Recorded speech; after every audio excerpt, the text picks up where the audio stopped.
Средства, выделенные в рамках нацпроекта образования в Коми, использованы на 100%.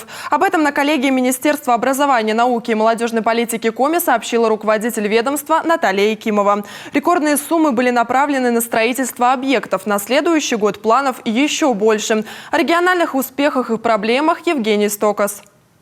Самый масштабный и широко финансируемый региональный проект в Коми – «Современная школа». В его рамках обновляется материально-техническая база и создается инфраструктура в образовании. В этом году открылись еще 20 точек роста в сельских школах. В Воркуте распахнул двери Кванториум, а в Усинске – IT-куб. Рекордная сумма была направлена на строительство новых школ и садиков – более 1 100 000 000 рублей, потому что вторая смена до сих пор существует в Коми. У нас в этом году введена школа в Помоздино. У нас был введен детский сад в Мутном материке Усинского района. У нас завершается уже на днях строительство школы в Обьячево, детского сада Куч-Панчит. Завершается строительство в начале следующего года школы детского сада в Устижме.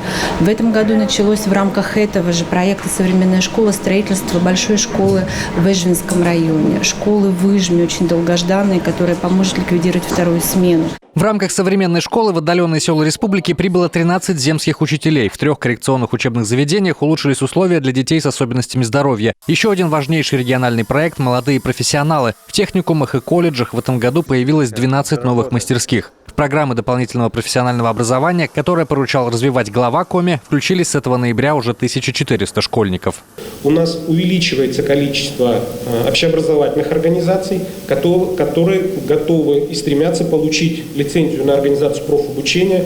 Мы помним, что еще в недавнем прошлом, буквально 20 лет назад, практически каждая общеобразовательная школа, особенно на селе, имела ту или иную рабочую профессию, и наши выпускники выходили либо с правами водителя, либо с правами тракторной техники, что тоже позволяло людям состояться в обществе. В рамках проекта «Молодые профессионалы» Коми выиграла конкурс «Профессионалитет», и уже в 2023 году на базе лесотехнического техникума начнут готовить молодых специалистов вместе с крупнейшими лесопромышленниками. Подходы предприятий и учреждений профобразования сейчас называют мобильным. То есть, если предприятие заявляет о каком-то новом направлении, им нужны кадры по абсолютно ранее, может быть, неизведанному для нас профессии, то мы оперативно готовим. Мы создаем базу, разрабатываем программы, и во взаимодействии с предприятием мы готовим таких молодых профессионалов. Если в 2022 году нацпроект образования в регионе финансировался на 1 400 000 000, то в следующем появится без малого 2 миллиарда на наши нужды. А нужд хватает. Это продолжение больших строек, новые точки роста, больше земских учителей и долгожданный Кванториум в Ухте.